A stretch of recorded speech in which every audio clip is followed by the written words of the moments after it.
Baik, semangat pagi. Pagi. Ya, kita minggu ini minggu ke-15, minggu terakhir perkuliahan dari komunikasi data ya, di kelas TR 4702 ini. Karena minggu depan itu kita sudah masuk ke minggu ujian.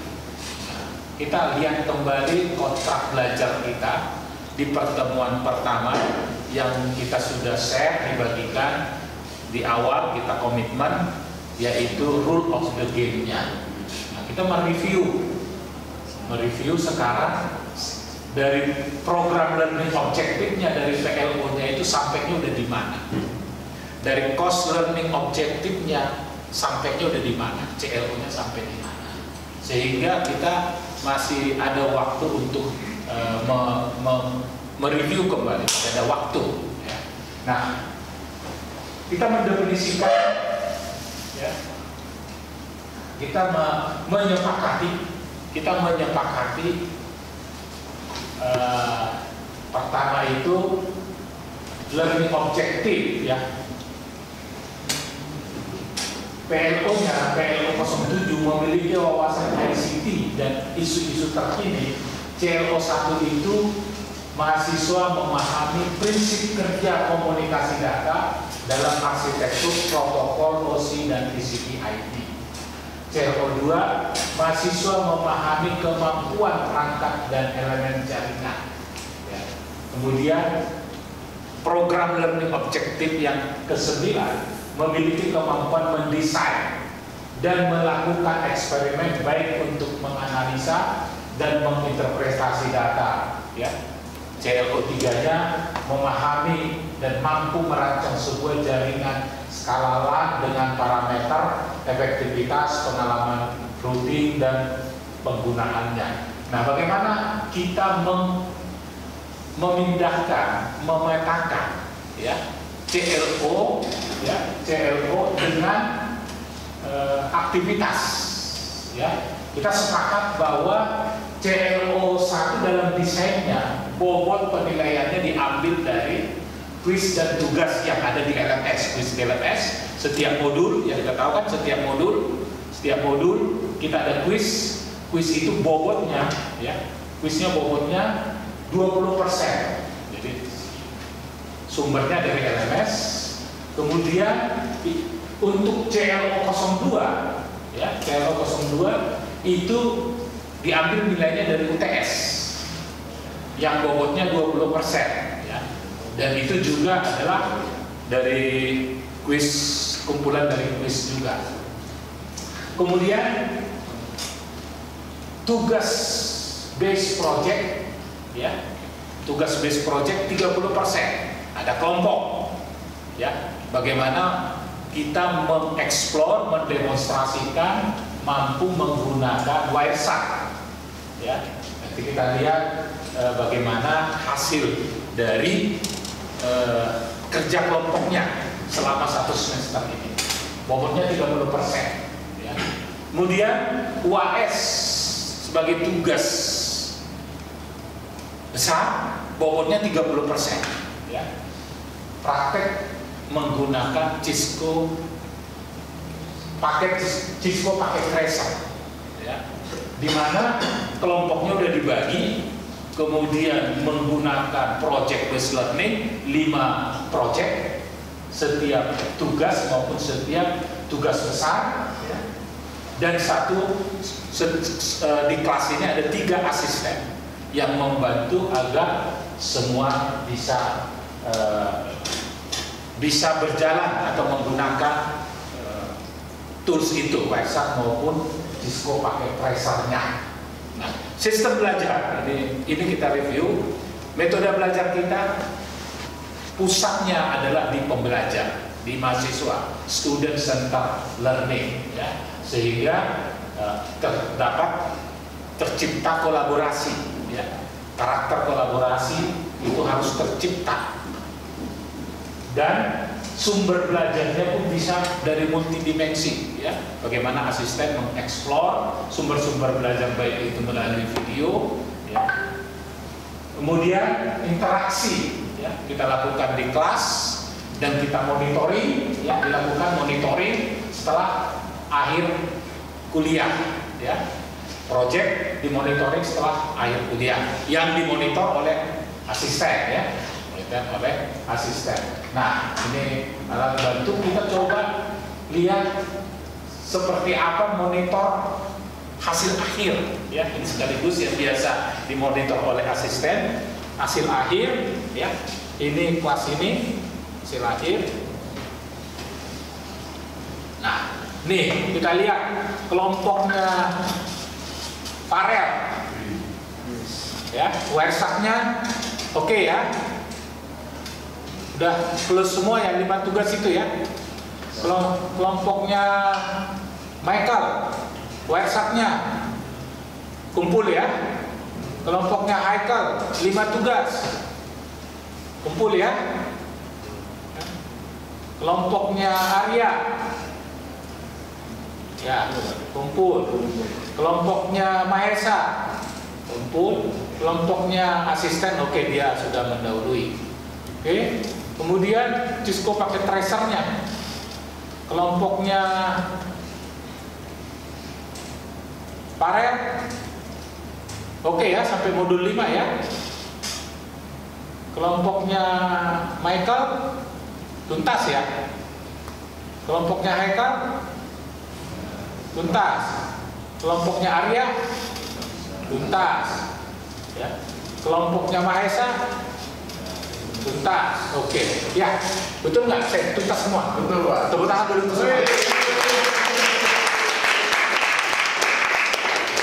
Dan semua buktinya bisa dilihat, ya. Jadi di link ini juga terbuka, bisa diakses semua, bisa dilihat buktinya. Semua kelompok ada buktinya. Contoh kita lihat punya Arya, ya. Nah, ini semua hasil kerjanya, hasil proyeknya ada di link di modul ini, ya. Contoh kita lihat misalnya modul 4, ya. Hasilnya apa nih? Berapa menit videonya? Kita cek hasilnya ini berapa menit? 22 menit, ya. Oke. Jadi artinya nanti mengerjakan dengan segala buktinya, ya. Sekali lagi tepuk tangan untuk kita semua.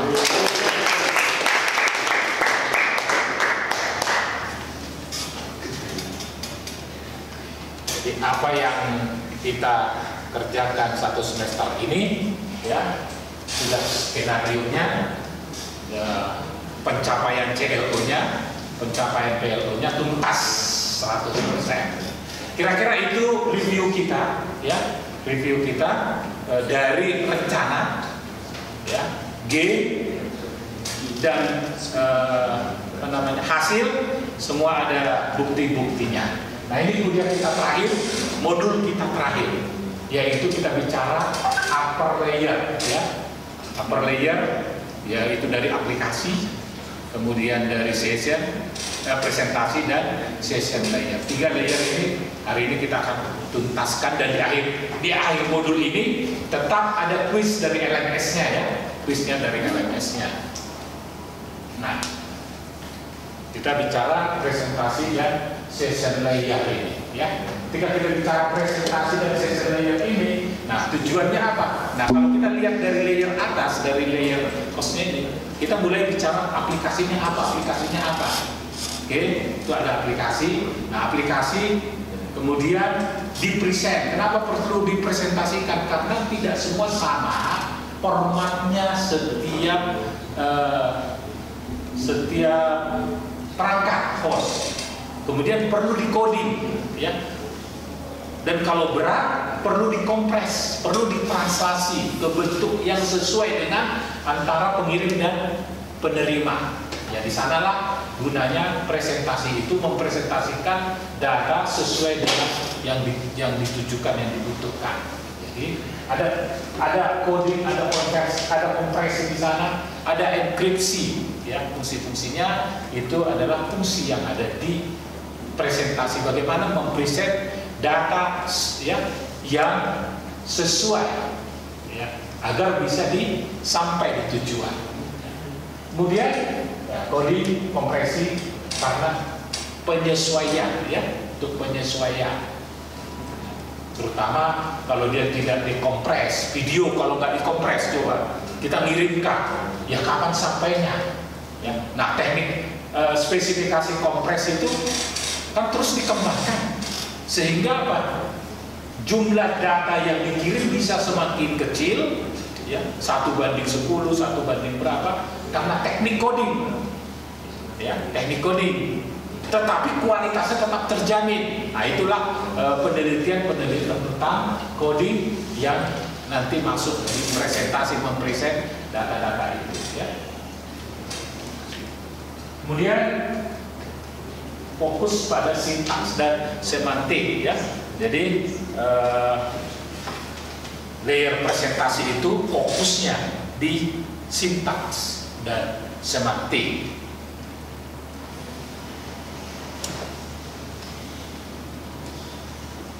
Contoh video, grafik, ya, MPEG, ya, QuickTime, itu semua format-format yang harus ada penyesuaian, ya, ada standar, ya, kompresi itu ada standar, coding itu ada standar, standar itu harus bisa saling berkomunikasi. Ya. Nah, session layer, ketika kita bicara session layer, dia membangun session dialog, komunikasi, karena setelah session layer dia bicara mentransport. Ya, bicara transport. Jadi session layer ini bicaranya adalah bagaimana membangun sesi komunikasi dan mensinkronisasinya, ya, sesi dialog. Sesi dialog. Ada pertanyaan? Ya. Ada pertanyaan? Bagaimana session layer itu bekerja? Pertama sesinya, ya, dan sinkronisasinya.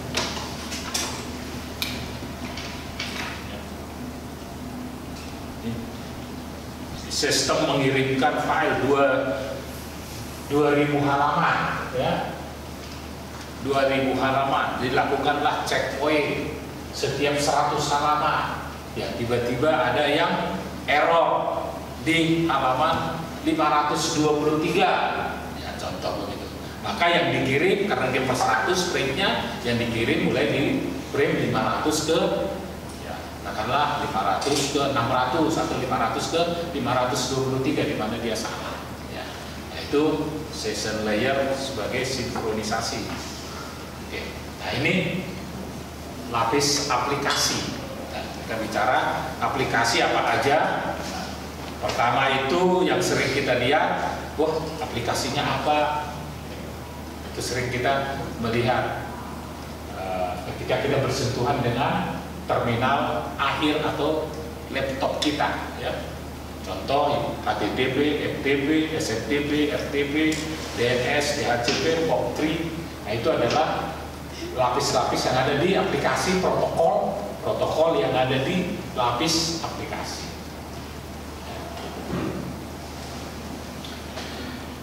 Kemudian kita bicara client server.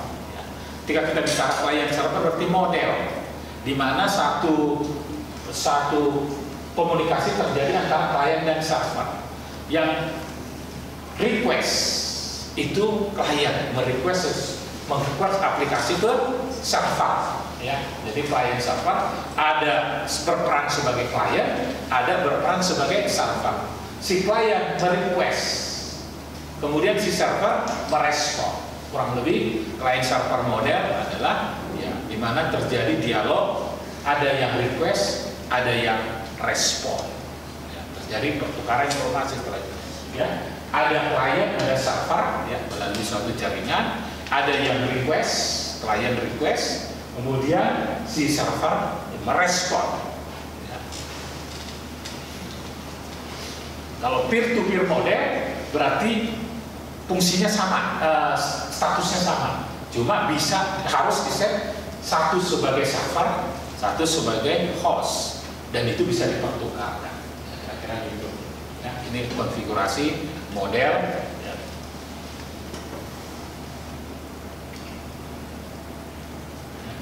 Peer-to-peer networking. Ya. Contoh misalnya, ya, printer dengan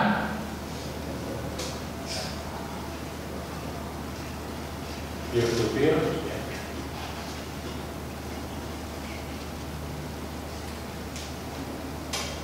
Contoh Oke. Nah, aplikasinya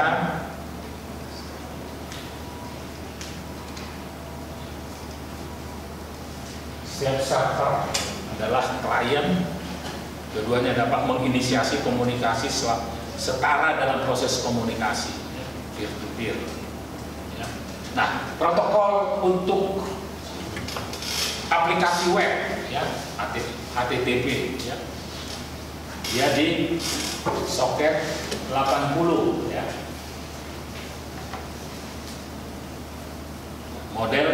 Modelnya apa? Klien server. Tadi klien server, kata kuncinya apa?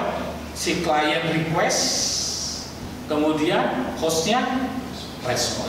Ya. Di prinsip kerjanya di situ terjadi proses klien request, si servernya respon. Ya. Klien itu ya kita, server jauh. Dia berkembang, ya. Versi 1, 1.1.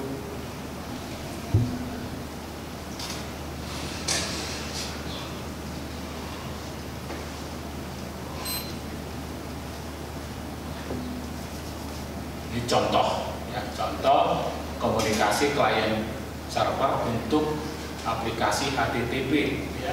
Si klien kita ingin mengakses servernya Telkom University. Nah, dia kirim, dia request, ya, dia request. Karena ada HTTP masuk ke soket 80, itu bicaranya HTTP, miliknya sih. Di TCP/IP, di TCP dia di soket 80. Oh, dia lari ke HTTP. Name-nya apa? Ya. Oh, ternyata yang diminta adalah webnya si Telkom University, ya, punya address, ya, punya address. Sampai di sana, nanti dari sana diberitahu ke kliennya. Oh, ini direspon, ini alamatnya. Kemudian request lagi, ya, di request lagi, misalnya informasinya apa. Kemudian diberikan, terjadi terus menerus sampai apa yang dibutuhkan di situ. Artinya request respon itu berulang terus sampai terakhir nanti ada akhir dari sessionnya, artinya keluar dari aplikasi web. Ya, ini contoh bagaimana HTTP itu, ya, dengan prinsip klien server. Ya. Jadi ada request, respon, ya, si klien request, si servernya respon, jadi modelnya klien server. Ya. Ada beberapa metode, ya, get untuk mendapatkan dokumen, headnya informasi, ya, post mempost, ya, bagaimana informasi dikirimkan, memput mengambil informasi dari server, ya, trace mengulang, connect mereservasi, ya, option bertanya tentang option yang tersedia. Ya. Ada juga beberapa code statusnya, ya, 100, 200, ya, yang 200 itu biasa oke, 300, 400, ya, 300. Nah, kita sering keluar angka 200 itu menyatakan sukses, ya. 301, wah, itu sudah informasi data yang ada di server sudah dipindah, ya. 404 nopal, wah, ini datanya udah nggak ada lagi di server itu, ya. Itu kode-kode yang diberikan dalam terkait dengan akses di server HTTP tadi, ya.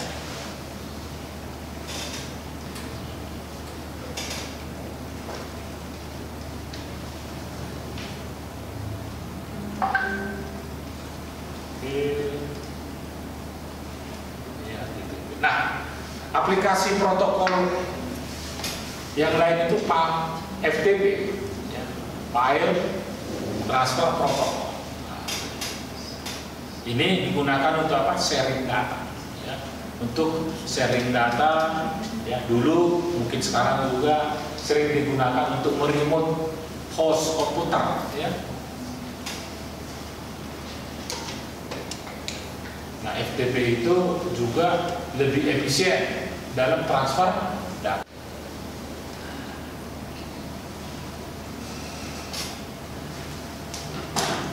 Ada juga yang disebut trivial FTP. Ya. Nah, ini trivial FTP ini ketika kedua hostnya tidak memiliki disk penyimpanan, ya, tidak memiliki hard disk.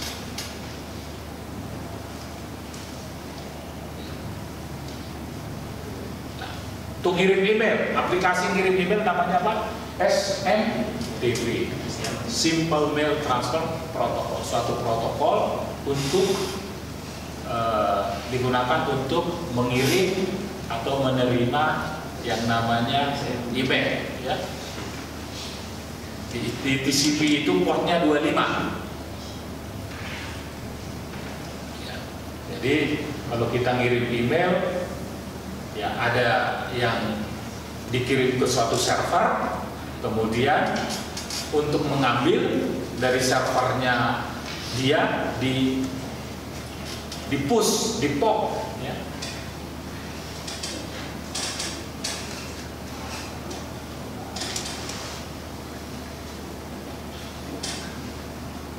Ini server email dari pengirim, ya, pakai SMTP. Nanti di server penerima, ya, di tujuan, maka dari servernya di penerima mempush ke email yang ditujukan, ya, email yang ditujukan.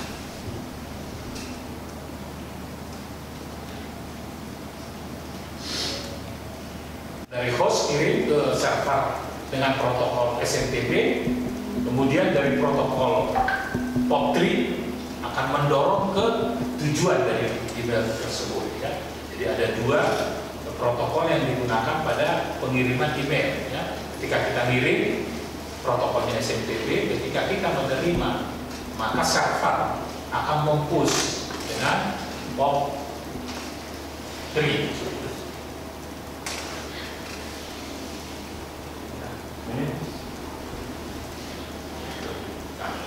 DHCP, Dynamic Host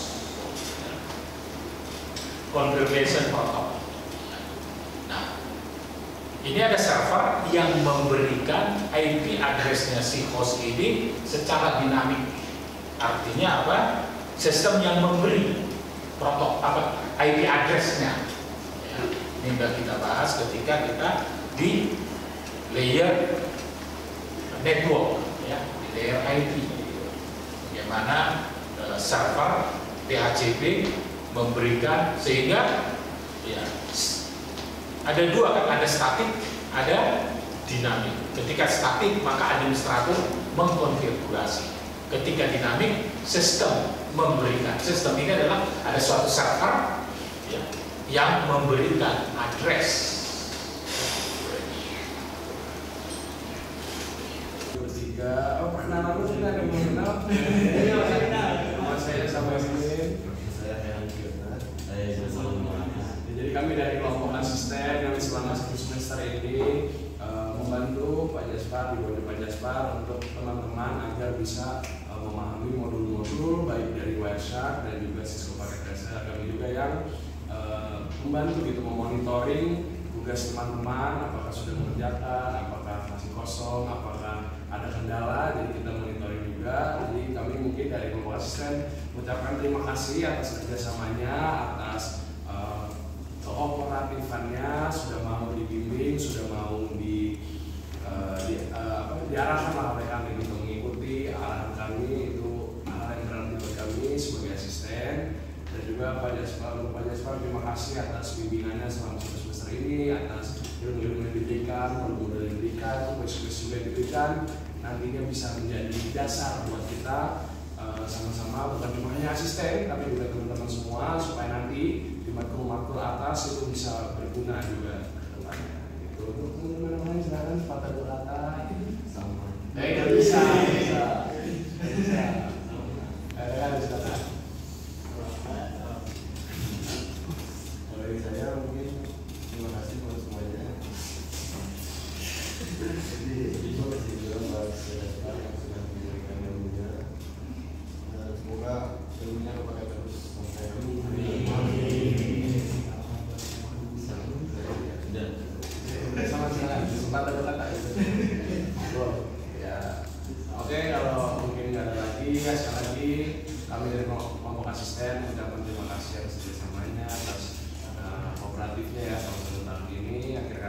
Kami undur diri. Wassalamualaikum.